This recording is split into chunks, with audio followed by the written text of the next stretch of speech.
오늘 함께 은혜를 나눌 말씀 보겠습니다. 사도행전 17장 16절에서 23절 말씀입니다. 사도행전 17장 16절로 23절 말씀 봉독해 올리겠습니다. 바울이 아덴에서 저희를 기다리다가 온 성에 우상이 가득한 것을 보고 마음에 분하여 회당에서는 유대인과 경건한 사람들과 또 저자에서는 날마다 만나는 사람들과 변론하니 어떤 에비구레오와 스토이고 철학자들도 바울과 증론할세 혹은 이르되 이 말장이가 무슨 말을 하고자 하느뇨 하고 혹은 이르되 이방신들을 전하는 사람인가 보다 하니 이는 바울이 예수와 또 몸의 부활 전함을 인함이로라. 붙들어 가지고 아레오바고로 가며 말하기를 우리가 너의 말하는 이 새 교가 무엇인지 알 수 있겠느냐. 내가 무슨 이상한 것을 우리 귀에 들려주니 그 무슨 뜻인지 알고자 하노라 하니 모든 아덴 사람과 거기서 나그네 된 외국인들이 가장 새로 되는 것을 말하고 듣는 이외에 달리는 시간을 쓰지 않음이더라. 바울이 아레오바고 가운데 서서 말하되 아덴 사람들아 너희를 보니 범사의 종교성이 많도다. 내가 두루 다니며 너희의 위하는 것들을 보다가 알지 못하는 신에게라고 새긴 단을 보았으니 그런즉 너희가 알지 못하고 위하는 그것을 내가 너희에게 알게 하리라. 아멘. 계속해서 사도행전 17장을 살펴보는 중에 있습니다. 지난주에는 사도 바울이 아테네를 방문한 내용을 중심으로 몇 가지 놀라운 사실들을 살펴보았습니다. 오늘도 지난주에 살펴본 본문과 관련해서 미쳐드리지 못한 말씀들을 전해드리려고 합니다. 여러분은 지난주 본문을 어떤 느낌으로 받으셨는지 모르겠습니다만 저는 한편의 여행 다큐멘터리를 보는 듯한 느낌이었습니다. 그만큼 아테네에서의 바울의 경험이 아주 생생하게 다가왔다라고 하는 뜻이기도 한데요. 우연한 기회에 본문을 대하기 며칠 전에 이름만 되면 여러분들 다 알만한 어느 유명 작가가 쓴 유럽 도시 기행이라고 하는 책을 읽게 되었습니다. 저자가 유럽의 낯선 도시들을 방문하면서 그 도시들에 관한 역사적인 이야기 또 유익한 정보들을 전해주는 그런 책이었는데요. 하필 그 작가의 첫 번째 여행지가 바로 그리스 아테네였습니다. 그래서 제가 그 주일에 바울이 아테네를 방문한 본문을 가지고 이제 강서를 준비하는 바로 그때에 먼저 이 책을 읽게 된 것은 저에게는 굉장히 커다란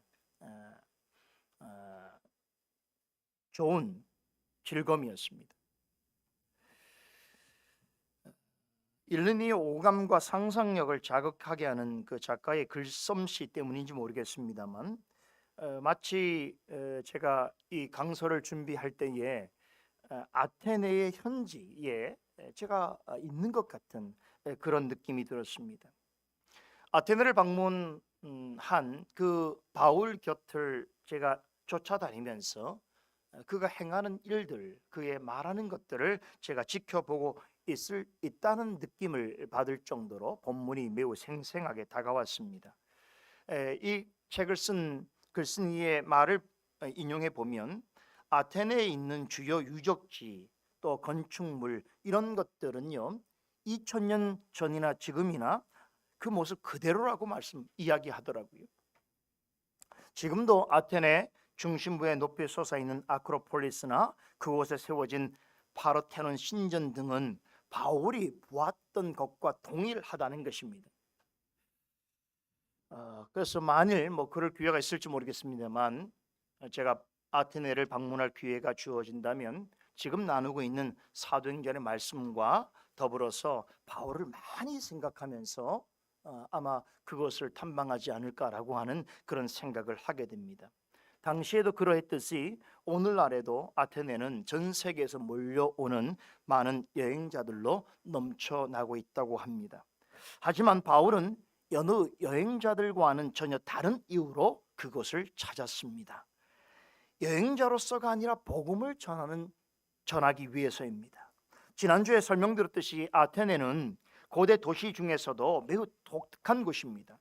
현대 기준에서 보면 아주 조그만 도시에 불과합니다만 종교, 철학, 정치, 예술, 문화 그리고 인간의 자유를 논함에 있어서 필적할 상대가 없을 정도로 위대하고 찬란한 문명의 기원을 이룬 것입니다.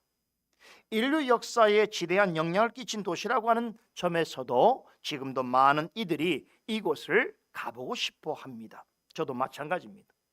그런데 바울이 이 도시에서 관심을 가진 것은 이런 아테네의 문명과 문화가 아니었습니다. 그가 주목하여서 본 것은 아테네의 정치체제나 예술품이 아닙니다. 예나 지금이나 아테네를 처음 방문한 사람이라면 그 도시 곳곳마다 세워져 있는 수많은 신전들과 여기저기에 널려져 있는 건축물들과 예술품들이 발산하는 그 웅장하고도 세련된 아름다움에 압도당한다고 합니다. 하지만 바울은 남다른 반응을 보였습니다. 눈앞에 보여지는 아테네의 전경은 말로 표현하기 어려울 정도로 아름답고 멋졌습니다만 그것을 바라보는 그의 마음은 매우 불편했습니다. 그는 거룩한 분노를 느꼈습니다. 왜 그렇습니까?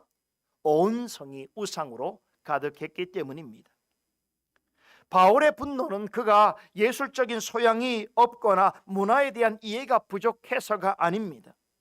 예술과 문화는 다른 피조물들과 다른 인간의 독특함과 위대함을 나타내는 하나님의 선물입니다. 예술과 문화 없는 인류의 삶이란 있을 수 없습니다.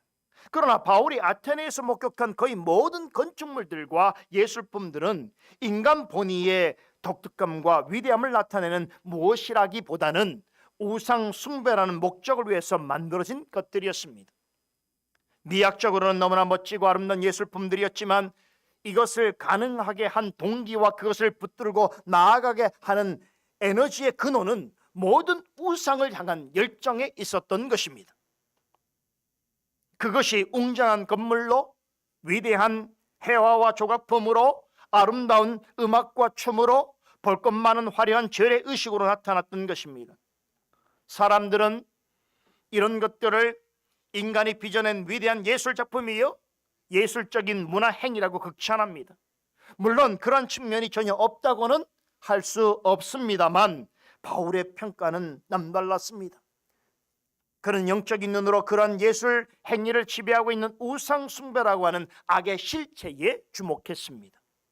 아무리 예술이라는 이름으로 만들어진 것이라고 해도 그것의 실제 동기와 원인이 되는 우상 숭배를 그대로 용인할 수는 없었습니다. 사람의 관점에서 본다면 분명 아테네는 미와 지식과 지혜의 도시였습니다. 하지만 영적인 관점에서 바라본 아테네는 겉모습만 화려하고 위대할 뿐 사실은 악에 잠겨있는 도시에 불과했습니다.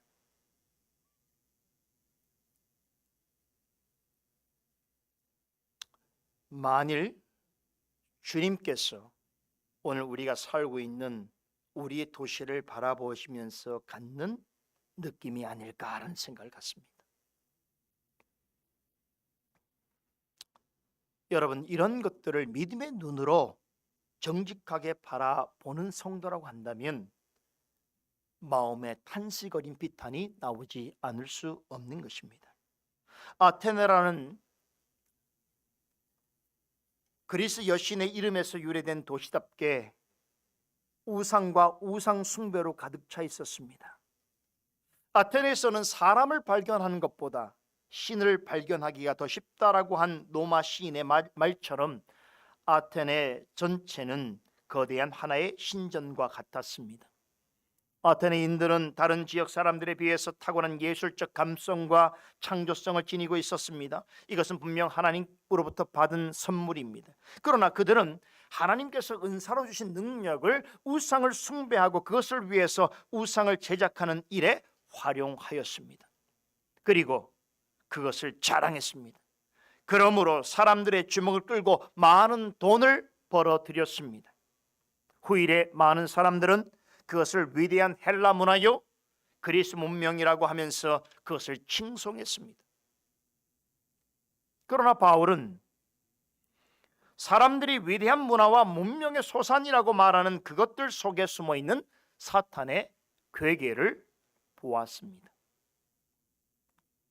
사탄이 그것들을 이용해서 예나 지금이나 사람들을 여전히 흑암의 사슬에 묶어서 자신의 종로로 타고 영적으로 더욱 안매한 자리로 이끌어서 사람들로 하여금 끝없이 괴롭히고 방황하게 하며 나아가 그것들로 하여금 하나님을 거부하는 명분으로 삼게 하고 하나님 나라를 이루는 일에 반역하게 하는 것을 분명히 보았습니다.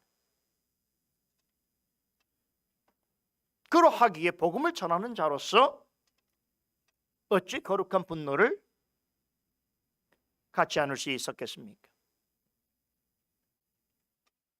만일에 바울이 여행자로서 그곳을 방문한 것이었다면 이런 정도의 분은 느끼지 못했을 것입니다.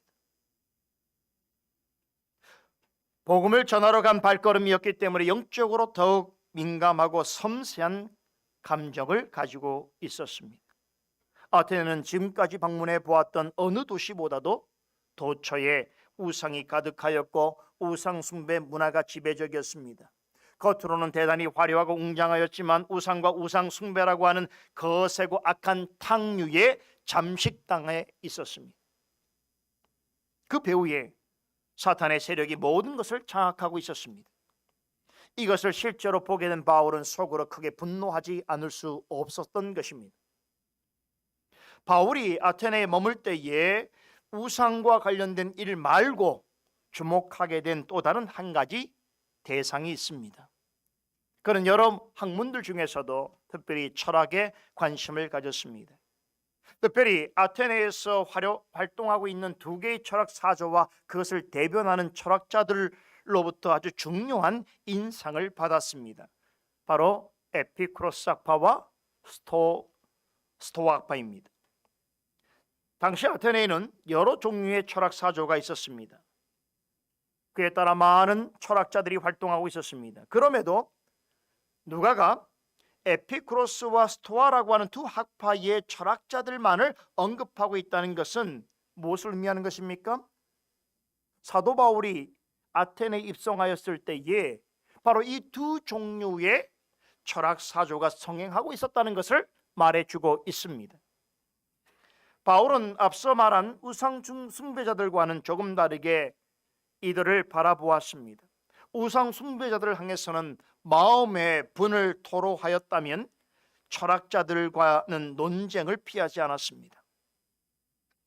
아테네는 그리스 철학의 요람이라고 할 만큼 걸출한 철학자들을 많이 배출했습니다. 그리스의 위대한 철학자 소크라테스가 등장하기 이전부터 이 도시에는 궁극적 진리를 탐구하는 철학의 거장들이 있었습니다. 그리고 소크라테스 이후에 플라톤과 아리스토텔레스가 등장할 때까지만 하더라도 궁극적 실제를 탐구하고 보편적인 진리를 찾는 것이 그리스 철학의 가장 중요한 임무였습니다. 그런데 그 후로 약 300년이 지난 1세기 중반경에 바울이 아테네를 방문하였을 때는 상황이 많이 달라져 있었습니다. 지난주에도 말씀을 드렸습니다만 이 시기는 그리스 문명이 몰락한 지 한참 지난 때였습니다. 그리스는 로마에 정복당했고 아테네는 로마의 속주가 되었습니다. 그런 과정에서 그리스 철학도 많이 변절되었습니다. 나라가 혼돈하고 시국이 어수선한 시대일수록 사람들은 어떤 궁극적인 실제나 변하지 않는 절대 진리 같은 본질적인 주제에 대해서 관심을 갖지 않습니다. 그보다는 변화하는 세상 속에서 인간이 누릴 수 있는 쾌락과 행복 같은 것에 더 집중합니다. 과거의 진리라고 한 것에 대해서는 관심이 사라지고 지금 여기의 삶에 나에게 직접적으로 도움이 될 수 있는 것, 나에게 직접적인 유익이 될 수 있는 것들을 우선적으로 추구합니다. 이런 상황이 되면 어느 역사든지 개인주의와 해이주의가 득세하기 마련입니다. 1세기경의 에피쿠로스 학파와 스토아 학파는 바로 이런 배경 속에서 그리스 철학의 맹주로 등장할 수 있었던 것입니다. 이전까지만 하더라도 그리스 철학은 우주와 종교, 신과 인간, 본질과 자연, 국가와 공동체라는 이런 거대 담론 중심이었습니다. 하지만 그리스가 몰락한 후로는 보다 개인적이고 현실적이고 주관적인 것들에 관심을 쏟았습니다. 그리스 철학은 더 이상 정의사학적이고 본질적인 주제를 다루는 학문으로서가 아니라 생활에 관한 기술이라고 하는 말로 정의될 만큼 그 영역과 영향력이 축소되었습니다. 쉽게 말하자면 과거에는 철학이 어떤 변치 않는 진리를 탐구하는 학문으로 여겨졌다면 이제는 사람들에게 직접적인 행복을 가져다 주는 방법론을 알려주는 실용적이고 실천적인 학문 정도로 인식되게 되었던 것입니다. 에피쿠로스 학파와 스토아 학파는 로마의 압제로 인해서 그리스가 사회적, 문화적, 정신적으로 극도의 혼란에 처했을 때에 변하는 사람들의 인식의 틈을 잘 파고들었습니다. 이 말은 당시 그리스 사회는 엉망진창이었다는 뜻입니다. 나라를 이룬 후로 우후죽순 생겨난 도시국가들 폴리스라고 하는데, 이 폴리스들이 끊임없이 계속해서 분쟁을 일으키고 또 국가의 이상과 개인의 자유를 추구했던 이념은, 과거 이념은 흔들렸고 또 옛 관습과 전통이 허물어져 버리고 말았습니다. 공동체와 개인을 정치적으로나 도덕적으로 규제할 만한 강력한 힘을 상실해 버렸습니다. 이처럼 여러 면에서 급속도로 삶의 기반과 가치관이 무너져가는 시기에 에피쿠로스와 스토아파는 아테네 사람들에게 새로운 삶의 의미와 목적을 제시하면서 전면에 등장하게 되었던 것입니다. 지난주에도 말씀을 드렸는데 당시 아테네 현실과 아테네 사람들에게 엄청난 영향을 끼친 이 두 철학사조는 오늘날 우리 시대의 현실과 너무나 빼닮아 있습니다. 지금 우리 시대도 궁극적인 실제나 변하지 않는 진리 같은 것에는 사람들이 관심을 갖지 않습니다. 진리에 대해서는 지극히 냉소적이고 삶에 대해서는 지극히 회의적이며 행복에 대해서는 지극히 개인적인 생각이 판치고 있습니다. 그래서 제가 볼 때는 정신사적으로 본다면 오늘날은 2000년 전에 몰락한 그리스 시대의 상황과 매우 유사해 보입니다. 역사를 공부하는 사람들이 깨닫는 놀라운 통찰이 정말로 너무너무 놀라워요. 지금 우리 시대의 역사와 2000년 전에 그리스도의 몰락의 역사는 거의 닮아 있습니다.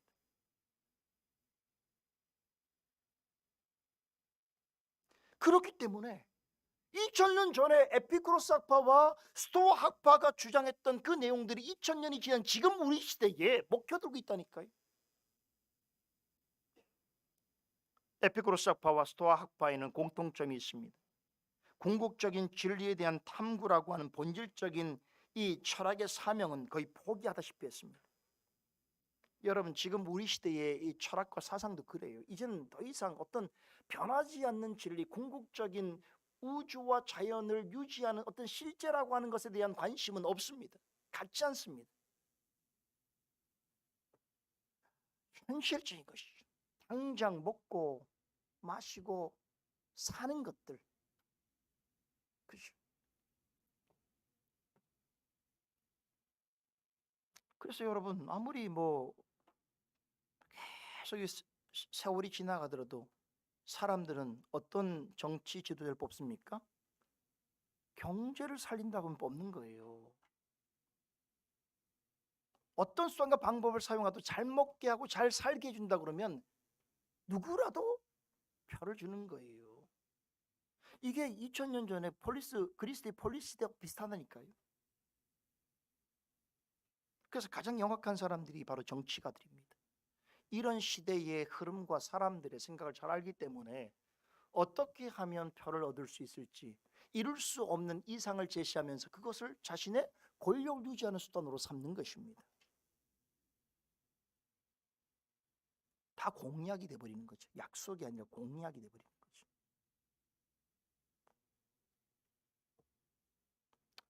여러분, 그 시대에도요, 어떤 이성과 인간의 감정으로 이해하기 어려운 주제에 대해서는 사람들이 관심을 갖지 않았습니다. 그 대신에 인간이 누릴 수 있는 행복을 발견하는 것이 최대 관심사로 떠올랐습니다. 진리를 말하더라도 현실 속에서 직접 경험할 수 있는 개인적이고 주관적인 데서 진리를 찾으려 했습니다. 예를 들어서 에피쿠로스 학파에게 있어서 진리라고 하는 것은 제가 뭐라고 했습니까? 지난주에 고통을 피하고 행복을 누리는 것입니다. 이들은 고통을 멀리하고 행복을 찾게 하는 것, 그것을 쾌락이라고 불렀습니다. 아타락시아. 육체적이든 정신적이든 쾌락이야말로 인생의 최고의 목적이고 그것을 경험하는 것이야말로 최고의 선이라고 보았습니다. 그런데 에피쿠로스 학파가 말하는 쾌락에는 어떤 기준이라는 것이 없습니다. 자신이 만족할 수 있다면 그것이 쾌락입니다. 그래서 에피쿠로스 학파를 가리켜서 쾌락주의라고 말하는데, 이들이 말하는 쾌락주의를 한마디로 요약하면 느낌이 좋으면 다 좋은 것입니다. 나에게 좋으면 다 좋은 것입니다. 나를 행복하게 해주는 것이라면 그것이 무엇이든 간에 나에게는 좋은 것이다라고 하는 그 사상, 무엇을 통해서든지 자신의 행복의 원인이 되는 쾌락을 찾고 누릴 수 있어야 한다는 이런 사상은 모든 일에 있어서 개인적인 흥미를 자극하고 즐거움을 주고받는 것이 최고의 선으로 보는, 그래서 어떻게든 그런 흥미와 즐거움을 쫓아 사는 것이야말로 인생의 행복이라고 생각하는 오늘날 21세기의 쾌락주의적인 사고와 정확하게 맞닿아 있습니다. 오늘이 그렇지 않습니까? 오늘날 인생의 행복이 뭐라고 생각합니까?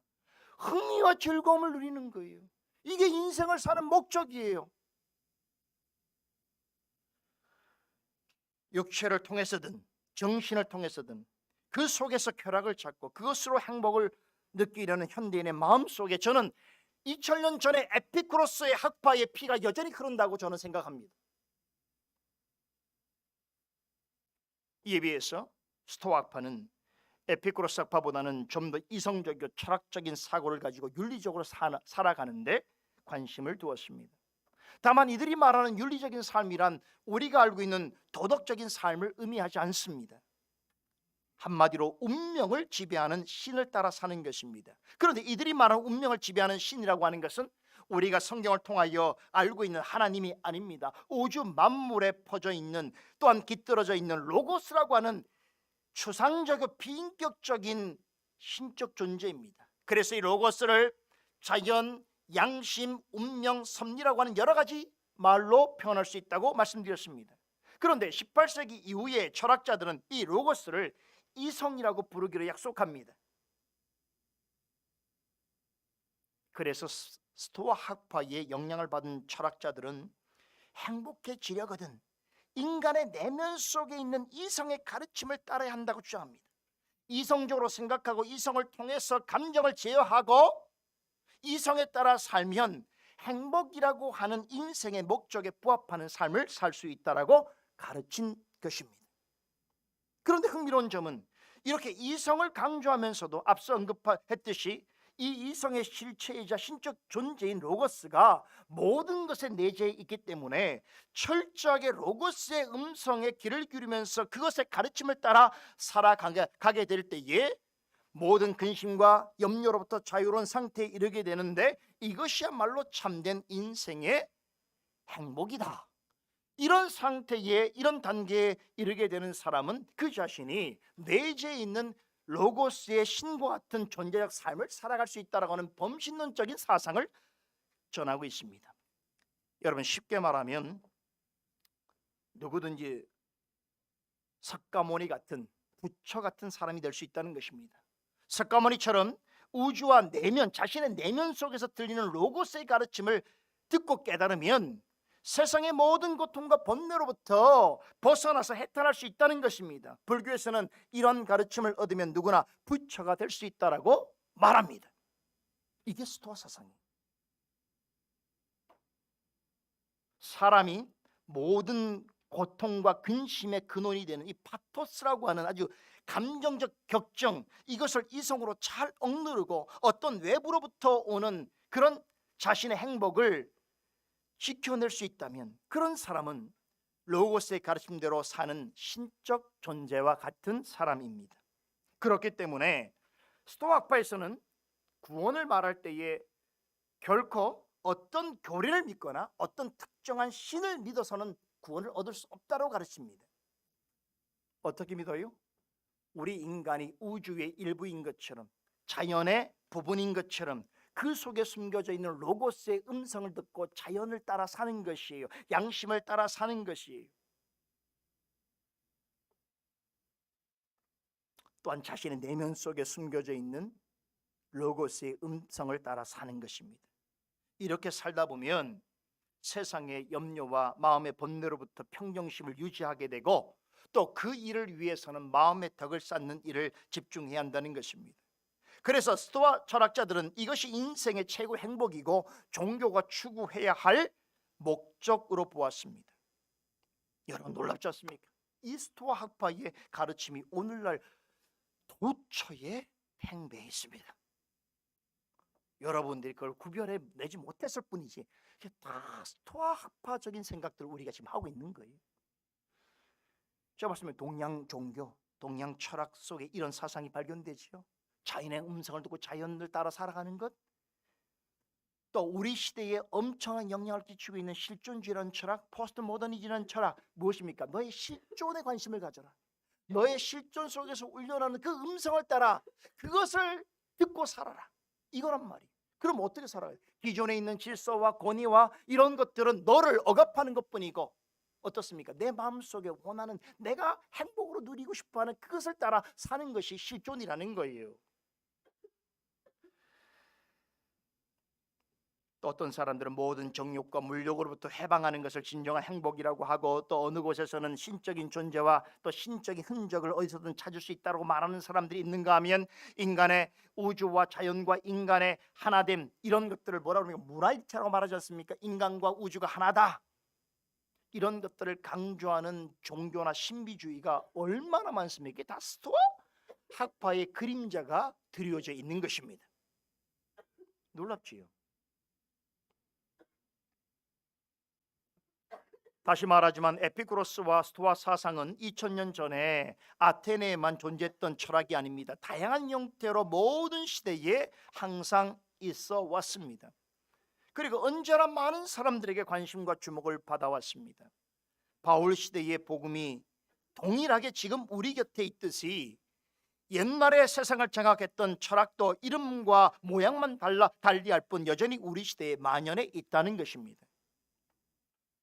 그런데 예나 지금이나 세상 철학에 대해서만 알고자 할 뿐 복음에 대해서는 무시한 사람들이 많습니다. 세상 철학만 들으려 하는 사람들은 절대로 복음을 알 수가 없습니다. 하지만 복음을 잘 알면 세상 철학도 잘 분별할 수 있습니다. 이게 기독교 학문과 신앙의 독특함이고 매우 뛰어난 가치예요. 세상에 아무리 위대하다라고 하는 정교한 철학을 이해한다고 해서 복음을 깨닫는 건 절대 아닙니다. 그런데 복음을 깨닫게 되면 세상 철학의 어떠함을 분별하게 되는 것이에요. 어떤 것을 여러분 어떤 선택을 하시겠습니까?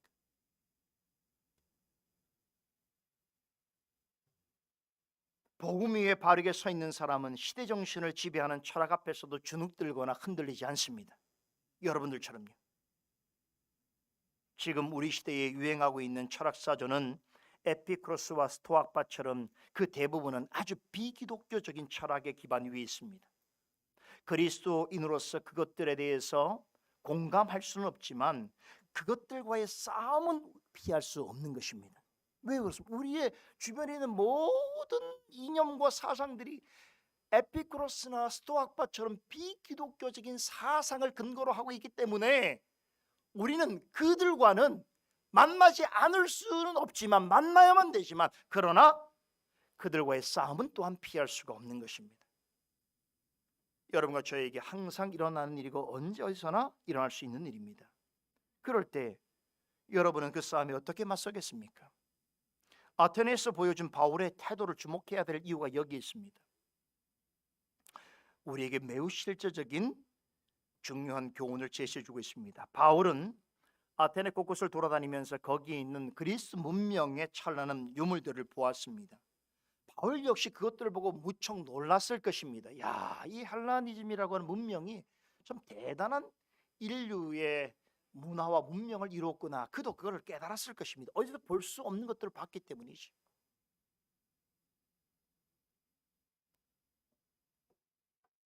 이 아테네는 인간의 지혜와 능력의 어떠함을 자랑이라도 하듯하는 그런 위대한 건축물들과 예술품들이 즐비했습니다. 그것들은 한결같이 웅장하고 섬세하고 아름다웠습니다. 그런데 바울은 거기에 압도당하지 않았다는 거예요. 오히려 그것들의 저변에 깔려 있는 사탄의 교묘한 계계와 예수의 이름으로 포장된 인간의 전적 타락의 양상을 정확하게 직시했습니다. 화려함과 아름다움으로 감춰진 악한 세상의 본질을 목격한 바울이었기 때문에 거룩한 분노를 느꼈던 것입니다. 그러나 그것으로 분노하는 것으로 자신의 일을 다했다고 생각지 않았습니다. 자신이 처한 현실은 대단히 실망스럽고 절망적이고 또 앞으로 할 일은 막막했겠지만 하나님께서 거기까지 인도해 주신 뜻이 있다는 것을 그는 믿어 의심치 않았습니다. 그렇게 하신 하나님께서 영적인 어둠 가운데서도 반드시 함께 하실 것이고 도우실 것이라는 것을 그는 확신했습니다. 그래서 아테네를 둘러보면서 그런 영적인 현실을 그는 파악한 후에 자신이 정한 규례대로 어떻게 했습니까? 먼저 유대인 회당을 찾아서 복음을 전했습니다. 그리고는 사람들이 많이 모여있는 거리로 나가서 만나는 사람들과 더불어서 복음에 대해서 이야기를 나눴습니다. 자, 그러던 중에 마침 거리에서 앞서 말한 두 부류의 철학자들을 만나게 됩니다. 그들은 바울과 대화를 나누던 중에 두 가지 반응을 보였습니다. 어떤 이들은 바울을 향해서 뭐라고 말했습니까? 이 말짱이가 무슨 말을 하고 있느냐라고 날선 비난을 퍼부었습니다. 그래서 말장난이라고 우리말로 번역된 이 헬라어를 보면 이 헬라는 이런 뜻이에요. 이 새 한 마리가 땅에 떨어져서 이곳저곳 다니면서 막 아무거나 쪼아 먹는 그 모습에서 유래된 말입니다. 무슨 얘기입니까? 바울도 이렇게 말하는 것이에요. 너는 아무 것이나 쫓아먹는 그런 새 같은 존재라는 것이에요. 굉장히 모욕적인 표현인 것이죠. 바울더러 이곳저곳을 유랑 다니면서 여러 가지 사상, 여러 가지 좋은 것들의 그 지식의 부스러기를 주워서 모아다가 지금 마치 자신의 것처럼 떠벌리고 있는 그런 사람이다. 그렇게 지금 말하고 있는 거예요. 굉장히 모욕적인 표현입니다.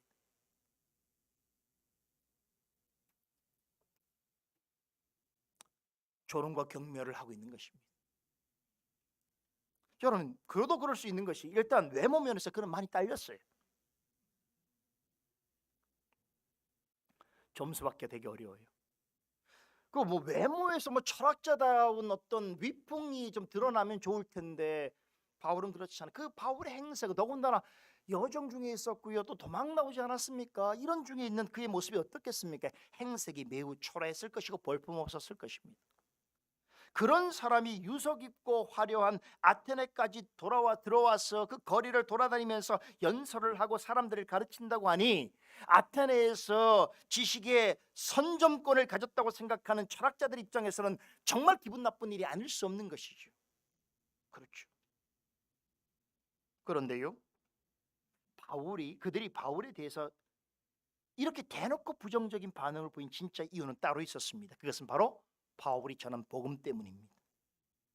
아테네 해당이나 거리에서 바울이 전한 핵심 주제가 뭡니까? 예수와 몸의 부활이었습니다. 바울은 예수님의 죽으심과 부활 사건을 증거하기 위해서 그것을 증거로 인해서 예수님은 참 메시아라는 것을 변증했습니다. 하지만 아테네의 철학자들이 듣기에는 이건 너무나 어처구니 없는 이야기였던 것이지요. 왜 그렇습니까? 에피쿠로스 학파 사람들은요, 제가 지난주에 뭐라 했습니까? 사람의 몸과 영이 뭘로 구성됐다고요? 원자라고 하는 물질로 구성되었다고 그들은 생각했습니다. 그렇기 때문에 사람이 죽으면 그것으로 끝나는 것입니다. 몸과 영은 모두 다시 원자로 되도록 할 뿐인 것입니다. 다시 말해서 죽음 이후에 영원한 삶이라고 하는 것은 존재하지 않습니다. 그렇기 때문에 그들은 신이 있다 하더라도 무서워할 이유가 없었던 것이고 죽음 역시 두려워할 필요가 없다고 했습니다. 에피쿠로스 사람들에게 있어서 죽음이라고 하는 것은 뭡니까? 원자로 돌아가는 것 그 이상도 그 이하도 아닙니다. 그렇기 때문에 오히려 죽으면 모든 것이 무로 돌아갈 것이기 때문에 사는 동안 쾌락을 맛보면서 행복하게 사는 것이야말로 인생의 최고의 목표라고 믿었던 것입니다. 야, 이런 사상을 오늘 현대 유물론자들이 그대로 말하고 있는 거예요. 오늘날 소위 배웠다는 지식인들이 하고 있는 말들이 이런 말입니다. 죽으면 사람은 무로 돌아가는 거니까 사는 동안 너의 인생에 만족과 행복을 추구하며 살아나는 거죠. 근데 어떤 사람은 그것을 육체적인 쾌락을 통하여 얻으려고 하는 사람이 있는데 그런 거는 너무 임시적이고 일시적인 거니까 좀 지속적인 쾌락을 누릴 수 있도록 하기 위한 것이 정신적인 활동이라는 거예요. 뭐 그런 사람 정도는 이 사회에서도 뭐 무리 없게 살아가는 사람 정도가 되겠지요. 그런데 그런 인식을 가지고 있는 사람들 입장에서 볼 때 바울이 예수님의 죽으심과 부활을 지금 증거하고 있단 말이에요. 특별히 영생 없는 부활 사상을 전하고 있는 것은 너무나 터무니없는 과장된 말에 불과했던 것입니다. 바울의 복음을 전해 들을 때에 그들이 격하게 반응할 수밖에 없었던 이유가 여기에 있는 것입니다. 스토아파 사람들도 크게 다르지 않았습니다. 이들은 에피쿠로스 사람들과는 다르게 신과 영혼의 존재를 중요하게 여겼습니다. 하지만 제가 앞서 설명드린 대로 이들이 말하는 신은 우리가 믿는 하나님처럼 인격적인 존재가 아닙니다. 만물을 창조하고 유지하게 하는 모든 것을 이 로고스의 힘 덕분이라고 봤습니다. 이것은 영혼과 물질 세계를 하나로 통합하고 통제하고 질서 있게 하는 강력한 힘입니다. 사람은 비인격적이면서 모든 것에 간섭하고 모든 것을 관장하는 이 로고스의 가르침에 따라 살아야 한다는 것이죠. 그래서 스토아 학파 사람들이 늘 말하는 게 있습니다. 이런 캐치프레이즈예요. 자연을 따르라, 운명을 따르라, 이성에 따라 살라라는 것입니다. 결국 이런 말은 우주와 자연의 필연성과 법칙성을 부여하고 모든 존재하는 것의 절대 원인으로서 있는 로고스를 따르라는 것입니다. 그렇게 하기 위해서는 마음의 욕망과 감정의 욕구와 또 세상에 대한 집착을 버려야 할 것을 강조합니다. 그렇게 해야 우주의 일부로서 살 수 있고 모든 곳에 내재해 있는 신과 같은 존재로 살아갈 수 있다는 것입니다. 그렇게 해야 모든 세상의 고통과 번뇌로부터 자유로워질 수 있다는 것입니다. 그런 점에서 볼 때에 이 스토아파 사람들도 죽음에 대해서는 에피쿠로스 학파 사람들만큼이나 오히려 그보다 더 적극적으로 죽음을 두려워하지 않았습니다. 왜 그렇습니까? 죽음이라고 하는 것은 그들의 보기에는 세상의 모든 두려움과 불행으로부터 해방되는 것입니다. 진정한 로고스로 돌아가서 로고스를 만나는 것입니다. 스토아과 추종자들 중에는 죽음은 어떤 것에도 매이지 않고 어떤 욕망에도 넘어질 염려가 없는 것이므로 오히려 죽음을 고대하는 사람들이 많았습니다. 여러분 실제로 스토아파의 창시자가 누구라고 해서 제논이라는 사람은 자신이 말하고자 하는 이 이상을 실천하기 위해서 스스로 목숨을 끊어버렸어요. 자신이 말대로 산 사람이 70살 때 스스로 목숨을 끊어버렸습니다. 스스로 목숨을 끝나는 건 무슨 의미예요? 나는 진정한 세상의 모든 번뇌와 고뇌로부터 고통으로부터 완전히 해방된 로고스로 돌아간다는 걸 의미하기 때문입니다. 그래서 로마의 정치가들 세네카 같은 사람들도 죽음을 굉장히 긍정적으로 받아들였습니다. 자살을 긍정적으로 받아들였어요. 실제로 스토아파에서는 자살은 금기 사항이 아닙니다. 세상의 괴로움을 극복하고 쾌락을 이길 수 있는 가장 좋은 방법 중에 하나가 자살입니다. 여러분 죽음에 대해서 이런 신념을 가진 자들의 입장에서 볼 때에 바울이 전한 예수님의 부활과 죽음과 부활에 관한 이야기는 어떻습니까? 이거는 도저히 대화가 되지 않는 이야기, 용납할 수 없는 말장난 같은 이야기였던 것이죠. 자, 그런데 재밌는 것은 바울이 아테네 거리에서 만난 모든 철학자들이 다 같은 생각을 하고 있지 않았다는 것입니다. 그들 중에는 조금 다른 반응을 보인 사람들도 있었습니다. 그래서 어떤 이들은 바울이 전하는 말을 듣고 이렇게 생각합니다. 이 사람은 우리가 잘 모르는 어떤 이방신을 전하는 사람인가 보다라고 18절에 그렇게 그들은 생각했습니다. 그들이 보기에 바울이 전한 예수는 확실히 자신들이 알고 있던 신들과는 확실히 달랐습니다.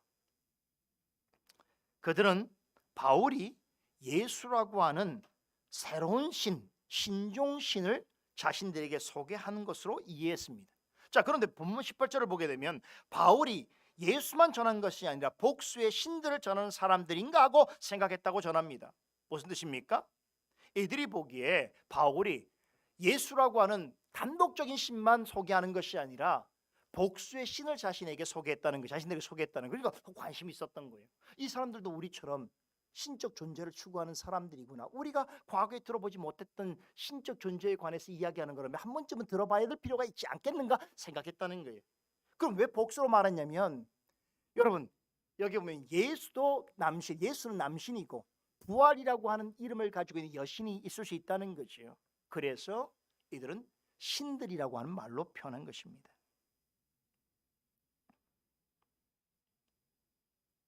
예수와 부활은 이들이 알고 있는 신들의 목록에 없는 새로운 신들이었습니다.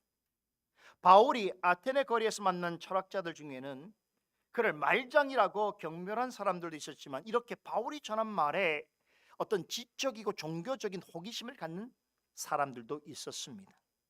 바울이 전한 예수 그리스도에 관한 교리는 자신들이 알고 있던 종래의 종교적 가르침과는 전혀 달랐던 것이지요. 아주 이상하고 의아하게 생각했지만 바울이 너무나 확실하고 권위 있게 전하는 그 모습을 보고는, 야, 이쯤 되면 우리가 더 많은 사람들 앞에서 한번 쟁론해 보는 것도 좋겠다라는 판단을 가졌던 것입니다. 그래서 바울을 데리고 아레오파고로 향하게 되었던 것입니다.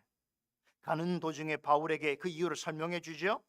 우리가 당신이 전하는 새로운 가르침이 무엇을 말하는 것인지 정확하게 알 수 없고, 당신이 우리에게 들려준 말은 참으로 이상한 것이라 우리가 그 뜻을 좀 더 무엇인지 알고 싶기 때문에 당신을 데려간다라고 그들은 말했습니다.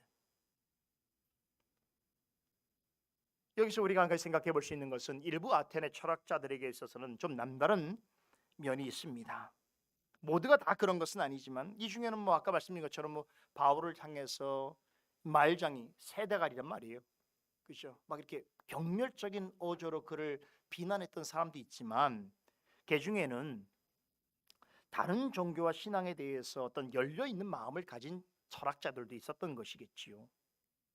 이들은 바울이 증거한 예수의 죽음과 부활에 대해서 상당한 흥미를 가졌습니다.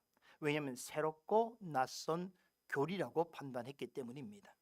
아테네에 살고 있는 상당수의 철학자들은 늘 새로운 철학적인 주제에 대해서 관심을 가졌습니다. 당시 아테네에는 철학을 공부하기 위해서 해외에서 많은 학자들과 학생들이 몰려왔습니다. 이들은 항상 새로운 배움을 갈구했습니다. 아테네는 늘 이런 새로운 사상을 배우고자 하는 사람들로 넘쳐났습니다. 그런 사람들이 주로 모여서 새로운 철학을 접하고 새로운 학문을 탐구하던 곳이 바로 아레오파고입니다. 바울과 만나서 쟁론한 아테네 철학자들은 기왕이면 바울이란 사람이 전한 새로운 교리를 더 많은 사람들과 즐기고 토론하고, 또 한편으로는 그의 부족한 부분을 비웃고 비난하기 위해서 새로운 것을 늘 배우기에 목말라 하는 사람들이 모여있는 아레오파고라고 하는 곳으로 바울을 데리고 갔습니다. 이 아레오파고는요, 그래서 신화에 나오는 전쟁의 신 아레스의 언덕이라고 하는 뜻을 가지고 있습니다. 그래서 실제로 높은 언덕이 있어요. 그러니까 마치 그리스의 가장 높은 것, 그죠? 파르테논 신전 앞입니다. 그러니까 거기를 가면 누구나 그 언덕을 보게 돼. 그 언덕 가장 높은 곳에 있는 것이, 거기에서 사람들이 모여들었는데, 실제로는 고대 그리스의 가장 유서 깊은 법정이었습니다. 그래서 옛날에 소크라테스가 바로 이 아레오파고 법정에서 재판을 받아서 사형 선고를 당했습니다.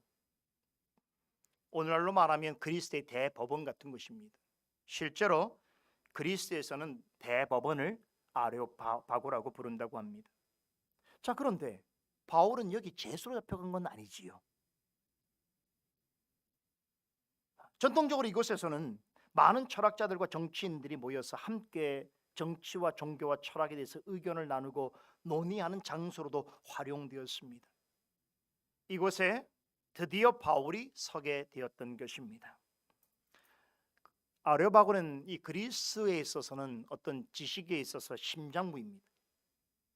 법과 지식의 심장부와 같은 곳에 이제 드디어 서게 됐는데, 되게 흥미로운 것은 바울 스스로가 가고자 해서 그곳에 있는 것이 아니라 아테네 사람들에게 끌려서 그곳에 가게 됐어요. 그들이 누굽니까? 아테네에서 가장 신망 있고 많은 사람 영향력을 끼치는 철학자들이에요. 이들에 의해서 아레오파고에 서게 됐습니다. 여러분, 원래도 거기엔 아까 말씀드린 것처럼 뭐 새로운 것들을 배우려고 하는 많은 학자들과 유학생들 또 공부하는 사람들이 몰려 있었을 뿐만 아니라, 자, 지금 어떤 상황입니까? 아테네 거리에서 예수의 죽음과 부활이라고 하는 아주 새롭고 독특한 교리를 증거하는 바울이란 사람이 이 도시의 가장 유명한 에피쿠로스 학파와 스토아 학파의 철학자들과 쟁론하던 중에 그들이 더 알기를 원해서 그를 지금 아레오파고로 데려온 거 아닙니까? 그럼 이 소식을 많은 사람들이 들었을 터인데, 그러니까 야, 한번 좋은 구경거리가 났다, 우리가 오늘 또 새로운 배움이 있을지도 모르겠다라는 생각으로 또 바울이라는 사람이 도대체 어떤 말을 하고 어떤 새로운 교리를 전하고 있는가, 거기에 무슨 문제가 있을 수 있는가, 이런 것들을 알아보려고 하는 많은 사람들이 엄청 모였을 것입니다. 그렇지 않겠습니까? 여기에는 철학자, 종교 지도자, 정부 관료, 유학생, 일반 시민 등 다양한 사람들이 모여들었을 것입니다. 자, 이렇게 해서 바울은 드디어 아테네의 심장이라고 하는 아레오파고에 서서 연설을 하게 되었던 것입니다. 바울이 연설하려고 계획해서 이곳이 온 것이 아니라 아테네 사람들에게 큰 영향력을 끼치는 철학자들의 요청에 의해서, 어떤 강제에 의해서 대중들 앞에 서게 된 것입니다. 그 대중들 앞에서 복음을 전할 기회를 얻게 된 것이지요. 참으로 놀라운 하나님의 섭리가 아닐 수 없는 것입니다. 그렇죠? 아레오파고의 연설은 이제 본문 22절로부터 31절에 기록되어 있습니다. 자, 그런데 아레오파고의 연설을 우리가 생각해 볼 때마다 항상 동시적으로 떠오르는 설교가 한 편 있지요. 항상 비교되어지는 설교가 있습니다. 혹시 기억나십니까? 바로 루스드라에서 행한 설교입니다. 우리 살펴봤지요? 사도행전 14장 15절로 18절 내용입니다. 여러분, 루스드라에서 어떤 소동이 일어났습니까? 사도 바울이 거기에서 나면서 끊지 못하던 어떤 환자를, 여러분, 안진뱅이를 고쳐주지 않았습니까? 그 일로 인해서 그 고장사람 루스드라의 그 원주민들이 이 기적을 목격하고는, 야, 이 사람을 고친 바나바와 바울은 우리가 알고 있던 그 전설 속의 신들이 아니냐, 제우스와 헤르메스가 이 땅에 내려와서 그들을 고친 것이니 우리가 그 신들 앞에 나아가서 제물을 바치고 제사를 드리자고 막 몰려들지 않았습니까? 그랬을 때 바울과 바나바가 손살을 치면서 자신의 옷을 찢으면서 무리 가운데 뛰어들어가서 목청 높여서 전했던 복음이 바로 사도행전 14장 15절로 18절 내용, 다시 말해서 루스드라의 설교입니다. 그런데 이 루스드라에서 행한 설교를 보게 되면 이제 우리가 공부할 아레오파고에서 전한 말씀과 매우 유사한 것이 많습니다. 제가 오늘 드려야 될 말씀이 있기 때문에 한 가지만 드리면, 루스드라에서 행한 설교 중에 보면 하나님이 지나간 세대에는 모든 족속으로 자기의 길을 다니게 묵인하셨다라는 표현이 나옵니다. 그런데 아레오파고 연설 17장 3절에 보면 알지 못하는 신의 시대에도 하나님이 허물지 아니하셨다라고 하는 동일한 말씀의 의미를 가진 내용이 나옵니다. 그래서 루스드라의 설교와 아레오파고 연설은 비교가 될 수 있습니다. 이 부분은 다음에 제가 다른 기회를 통해서 여러분에게 자세하게 설명드리도록 하겠습니다. 이외에도 두 연설에는 주목해 보아야 할 또 다른 공통점 한 가지가 있습니다. 그 무엇이냐면 종교성이 많은 이교도들에게 행한 것이라는 점과 흥미롭게도 두 설교는 이들의 오해에서부터 비롯되었다는 것입니다. 정확하게 말하자면 이교도들이 가지고 있는 잘못된 신관, 그것이 원인이 되어서 바울이 전하게 되었던 것입니다. 루스드라 사람들은 바울과 바나바를 신들의 형상화한 것이라고 믿었습니다. 예부터 내려오던 신들에 관한 전설대로 최고의 신 제우스와 그의 아들 헤르메스가 사람의 몸을 입고 세상에 온 이라고 여겼습니다. 반면에 아테네 사람들은 바울이 새로운 신들에 관한 이야기를 전하고 있다고 생각했습니다. 아테네에 와서 예수와 부활이라고 하는 알지 못하는 새로운 신들을 소개해 주는 것이라고 생각했던 것입니다. 이렇듯 이 두 설교는 하나님과 예수 그리스도에 대한 이교도들의 무지와 오해에 의해서 행해지게 된 것입니다. 이 굉장히 중요한 부분입니다. 여러분, 우린 여기서 한 가지 기억해 두어야 할 교훈이 있습니다. 세상에는, 우리가 사는 세상에는 성경에서 가르치는 진리에 대해서 무지할 뿐만 아니라 잘못 생각하는 사람들이 셀 수 없이 많습니다. 교회 밖에 사람만, 교회 안에도 그런 사람들이 많습니다. 그런 사람들을 일일이 응대하는 것이란 우리에겐 대단히 어려운 일이고 힘든 일입니다. 믿는 자에게 괴롭고 고통스러운 일이 될 수도 있습니다.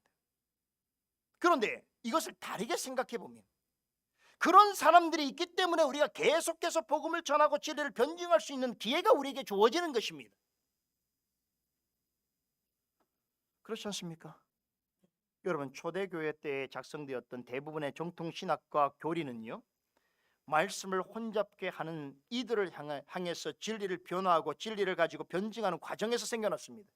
우리 교회가 고백하는 개혁주의 신앙고백 모음집, 이 모음집에 있는 고대 신조들 있죠? 이 고대 신조들은 여러분 오늘 갑자기 누군가에 의해서 만들어진 것이 아닙니다. 오랜 세월 동안 무수한 교리 논쟁과 치열한 토론을 통해서 형성되었습니다. 우리 주변에 있는 모든 교회가 참된 교회일 수 없습니다.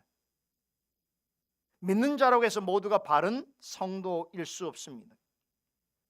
제가 오늘 오전에 잠언 해설 시간에 잠깐 언급했습니다만 최근에 우리 사회를 떠들썩하게 하는 그 극악무도한 이단들, 이단교주, 그를 따르는 수많은 사람들, 여러분 이런 자들만이 아니고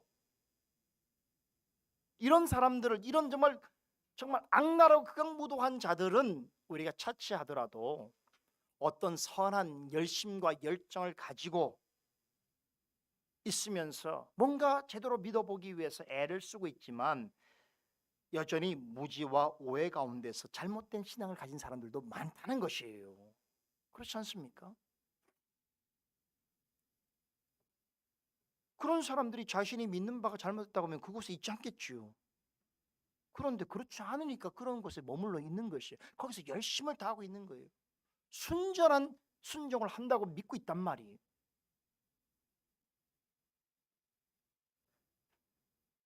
이단이라고 딱 잘라 말하기는 어렵지만 어떤 부분에 있어서 이단성이 농후한 그러한 주장을 하고 있으면서도 스스로 옳다라고 생각하고 또 그러한 잘못된 신앙과 교리를 열심으로 따르는 사람들이 한국 교회 안에 정말 셀 수 없이 많습니다. 그런 이들이 우리 주변에, 내 주위에 있는 것을 너무 불평하지 마십시다. 여기는 하나님의 기쁘신 뜻이 있습니다. 그들의 무지와 오해는 우리로 하여금 더욱 바른 진리의 말씀을 분별하게 하는 이유가 되는 것이고 우리가 진리 위에 더 든든하게 설 수 있도록 하는 원인을 제공해 주고 있기도 한 것이기 때문입니다.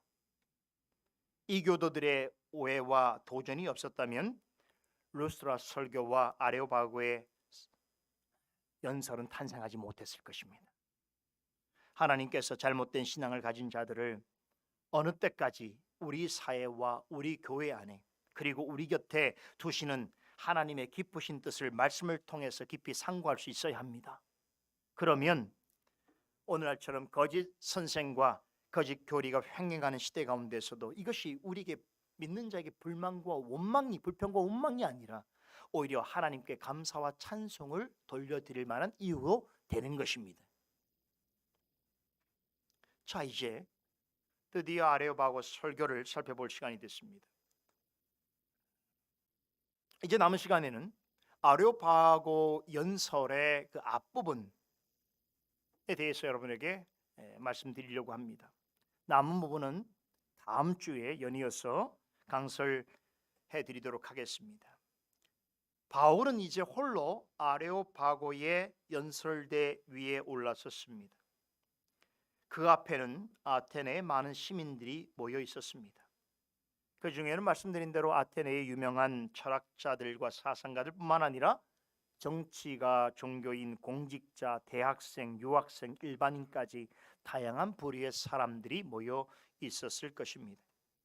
그들은 바울이 과연 무슨 말을 하는가, 어떤 논리로 자신들을 설득시킬 수 있는가 기대에 반신반의하는 마음으로 주목했을 것입니다. 또 개중에는 바울을 향해서 속으로 이 말장이 같은 사람이 연설을 제대로는 할 수 있겠는가, 결국 아테네 사람들, 아테네 지성인들로부터 손가락질을 받게 될 것이고 결국에는 쫓겨나가게 될 것이다 라고 하는 여전히 조롱과 경멸에 찬 눈빛으로 지켜보는 이들도 있었을 것입니다. 바울이 하는 말 한마디 한마디를 마치 검열하듯이 그의 신앙과 사상을 해체해버릴 그런 각오를 가지고 자리를 지키는 자들도 있었을 것입니다.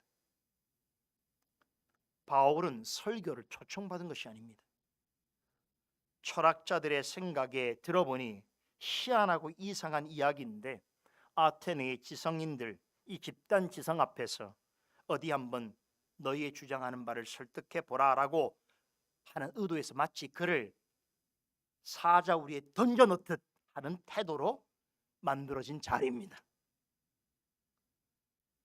야, 여러분, 이런 상황이라면 사람들 앞에 선다는 것 자체만으로도 대단한 용기가 필요한 거 아닙니까?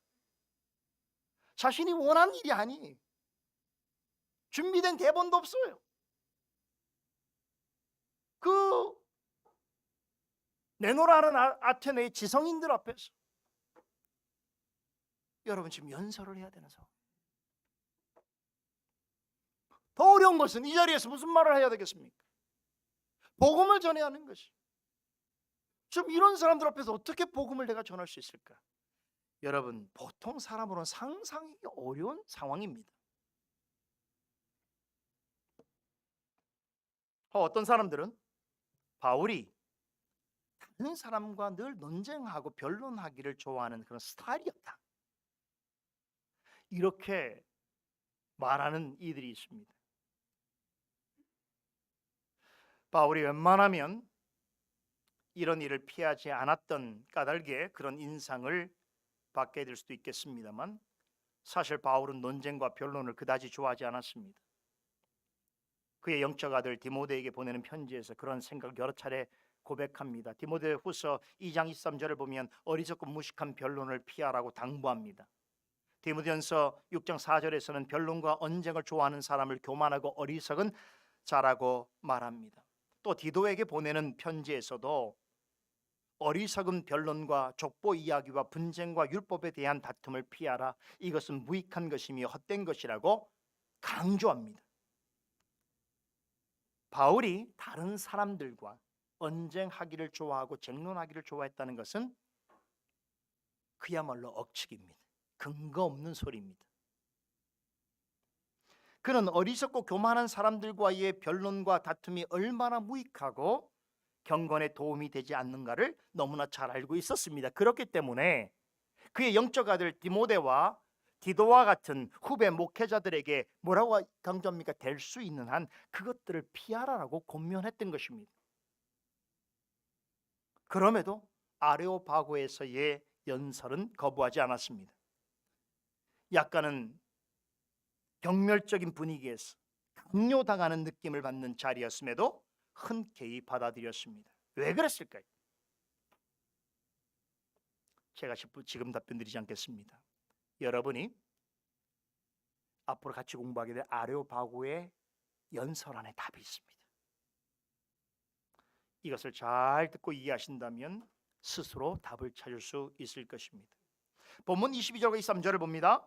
아레오파고 가운데 선 바울은 아덴 사람들아 너희를 보니 범사에 종교성이 많도다. 내가 두루 다니며 너희의 위하는 것을 보다가 알지 못하는 신에게라고 새긴 단을 보았으니 그런즉 너희가 알지 못하고 위하는 그것을 내가 너희에게 알게 하리라 라고 하는 말로 연설을 시작합니다. 야, 여러분 어떻습니까? 지금 바울의 목소리가 들리는 것 같지 않습니까? 얼마나 당당하고 조금도 주저함이나 떨림이 없습니다. 마치 준비된 원고를 가지고 있는 듯한 태도예요. 정말 담대합니다. 자, 그런데요, 이제 살펴보게 될 아레오파고의 연설은 매우 독특합니다. 지금까지 우리가 보아온 바울의 설교와는 많이 다릅니다. 바울의 지금까지 설교의 핵심은 한마디로 얘기하면 참 메시아가 누구인가? 그 메시아를 내가 만났고 깨달았으니 바로 그 예수가 성경에서 증거하는 참 그리스도이시다. 그 사실을 그 그리스도의 죽음과 부활이 확증해 주고 있다. 바로 이런 것이 바울이 전한 복음의 핵심 메시지였습니다. 다시 말해서 그의 그동안 전했던 설교의 모든 핵심은 예수 그리스도에 관한 것이었습니다. 물론 대상에 따라서 조금씩 내용이 달라질 수 있겠습니다만 예수가 그리스도라고 하는 교훈은 언제나 같았습니다. 그런데 아레오파고 연설에서는 예수 그리스도라는 말이 직접적으로 언급되지 않습니다.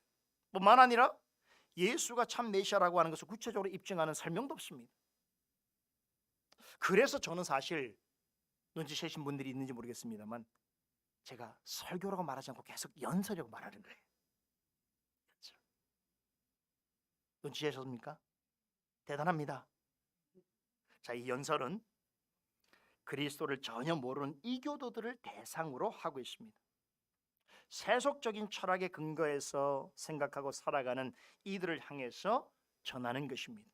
지금 대상이 누굽니까? 유대인들 아니에요? 믿는 자들이 아니에요? 믿지 않는 자들, 철저하게 세속적인 사상에 물들어 있는 사람들입니다.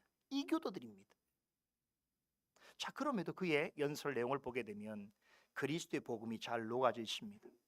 성경 구절을 전혀 언급하지 않는데도 그들이 사용하는 철학적인 용어와 방법을 사용해서 아주 기가 막히게 복음을 명료하게 전달하고 있습니다. 다음 주에 명확하게 확인하게 되실 일입니다만 이 연설의 목적은 한 가지입니다. 세속 철학과 이교도적인 신앙을 가진 사람들에게 성경적인 신론을 가르치는 데 있습니다. 성경에서 가르치는 하나님과 그리스도가 어떤 분이신가 하는 것을 이교도들이 가지고 있는 신관과 비교해서 해명해 주고 있습니다. 이 논의를 본격적으로 진행하기에 앞서서 바울은 자신의 말을 듣고 있는 대상들이 어떤 사람들이며 그들이 가진 공통적인 특징이 무엇인지에 대해서 언급합니다. 그것은 뭡니까? 범사에 종교성이 많다는 것입니다. 여기서 종교성이 많다는 말은 여러분 잘못 오해하면 비아냥이라고 생각할 수 있어요. 아, 당신들 잘 믿네. 에이, 근데 내가 보기에는 부족해. 이런 어떤 비아냥은 아닙니다. 오히려 이 말은 굉장히 그들의 삶을 인정해주고 그들의 존재를 받아들이고 대단히 점잖고 예의 바른 투의 말인 것입니다. 진짜로 당신들은 종교성이 많다는 걸 인정하는 것이. 그렇게 말한 이유가 있습니다. 23절에 보면 내용이 나오는데요. 자, 자신이 아테네를 두루 돌아다니면서 봤는데 알지 못하는 신에게라고 하는 말이 새겨진 제단을 보게 되었다는 것입니다. 이처럼 아테네 사람들은 알고 있는 신들만 아니라 잘 알지도 못하는 신들에게도 경배를 하고 있다는 것이. 이게 그들이 갖고 있는 종교성이 대단한 종교성이죠. 이런 종교심이 없다고 하면 어떻게 알지 못하는 신에게까지도 제단을 만들어서 그들을 경배하겠습니까? 바울은 자신이 말하고자 하는 핵심을 언급하기 전에 먼저 아테네인들의 영적인 상황을 정확하게 짚어냈습니다. 범사의 종교성이 많기 때문에 신에 대한 각별한 애정을 가지고 있고, 그래서 여러 신을 섬기는 것이 당연한 일이다. 그런데 자세히 보니까 당신들은 아는 신들도 있지만 잘 모르는 신들로 섬기고 있더라라는 것입니다. 바울은 신에 대해서 자신과 아테네인들 사이에 있는 중대한 차이점을 부각시키면서 듣는 사람들로 하여금 관심을 한데 모으고 있습니다. 아테네인들에 비해서 바울 자신이 섬기는 하나님, 그 하나님에 대해서만큼은 자신은 분명한 지식과 믿음을 가지고 있고, 어떤 점에서 하나님이 참되고 유일한 신인가를 알고 있으며 그것을 증명할 수 있다는 것입니다. 그런 당신들은 어떻다는 거예요? 종교심이 많아서 많은 신들을 믿고 있고, 심지어는 알지 못하는 신에까지 경배하면서도 그 신에 대해서 나만큼 알지 못하는 것이, 내가 지금 증거하려고 하는 신에 대해서만큼은 그들은 깨닫지 못하고 있는 것이란 말이지.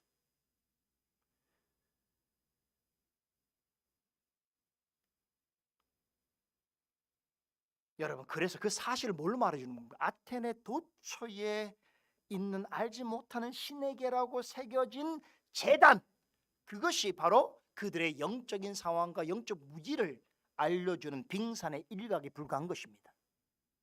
신을 위해서 제단을 만들어 놓았으면서도 신에 대해서 잘 모르는 이율배반적인 모습, 이것이 아테네 사람들이 가진 보편적인 신이해라고 하는 점을 지적하고 있습니다. 그럼 모르는 신인데도 제단을 만들어 놓고 경배하는 이유는 무엇인가? 왜 그럴까요? 즐거웠을까요? 기뻐서일까요? 감사해서? 아니라는 것이죠. 보편적인 신의식을 갖고 하는 모든 신앙은 그 동기가 뭡니까? 두려움을 피하려고 하는 것이, 자신의 오는 우환을 피하려고 하는 것입니다. 혹시라도 신으로부터 노여움을 살까 하는 두려움이 있었기 때문인 것이죠. 그런 두려움 때문에 알지도 못하는 신에게까지 제사를 드리고 신의 형상을 만들어서 가까이 두려고 하는 것입니다. 아레오바고 연설에서 바울이 말하고자 하는 핵심은 신론에 있습니다.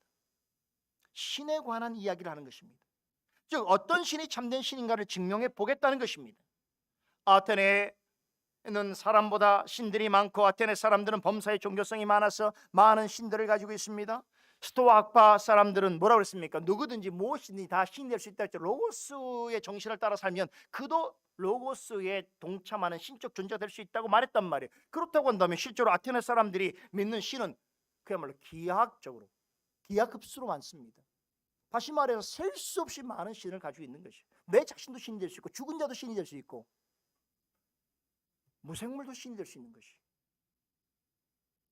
바울이 강조하고자 하는 것은 이것입니다. 중요한 것은 신들의 숫자가 아니라는 것입니다. 유명하거나 무명한 신이 아니라는 것입니다. 과연 자신이 믿는 신이 참되고 유일한 신인가 하는 것입니다. 내가 믿는 신이 참되고 유일한 절대자라고 한다면 마치 경쟁이라 뒀듯이 더 좋은 금이나 은이나 돌 같은 비싼 재료들을 사용해서 만들어 놓는 것이 과연 옳은 일인가? 형상과 제단까지 다 만들어 놓고는 알지 못한다고 하는 그런 신이 과연 참되고 유일한 신이라고 말할 수 있겠는가? 자신이 믿는 신이 참되고 유일하다면 이 신을 믿다가 저 신을 또 옮겨가고 새로운 신이 나왔다고 해서 또 그 신에 관심을 갖고 하는 일들이 과연 잘하는 것인가? 잘 알지도 못하는 신의 제단을 꾸미고 제물을 바치고 경배하는 일이 과연 진정으로 칭찬받을 만한 신앙인가? 그런데 아테네에서는 이런 일들이 일상화되어 있었습니다. 자, 이 말은 그들이 믿는 신은 진짜일 수가 없으며, 또한 그들이 믿는 신앙은 결코 올바르지 않다는 것을 스스로 자증하는 것입니다. 스스로 인정하는 것입니다.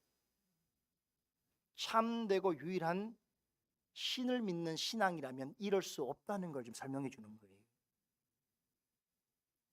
이런 잘못된 신앙 풍토 속에서 살아가는 이교도들을 향해서 사도는 그렇다면 참된 신은 누구이며 바른 신앙은 무엇이겠는가 하는 것을 가르쳐 주겠다는 거예요. 과연 어떻게 설명할까요? 다음 주에 말씀드리겠습니다. 기도하겠습니다. 거룩하신 하나님, 오늘도 말씀을 통하여 지난 과거로부터 지금까지 변함없는 삶과 세상과 또 인생을 돌아보게 하여 주시고, 또한 그 속에서도 여전히 변함없는 진리가 오늘 우리에게 무엇을 말씀하고 가르치는지를 듣고 깨닫게 하여 주심을 감사드리옵나이다. 말씀을 통하여 늘 깨닫게 되는 것은 오직 하나님의 말씀으로만 우리의 세계를 정확하게 판단할 수 있고, 또한 우리가 살아가는 것을 분별할 수 있으며 옳은 것을 판단할 수 있음을 믿사옵나이다. 우리에게 말씀을 주셔서 감사드리옵나이다. 말씀을 통하여 하나님께서 바라시는 교회와 성도로 든든하게 서가는 우리가 되게 하여 주시옵소서. 예수 그리스도 이름으로 기도드리옵나이다.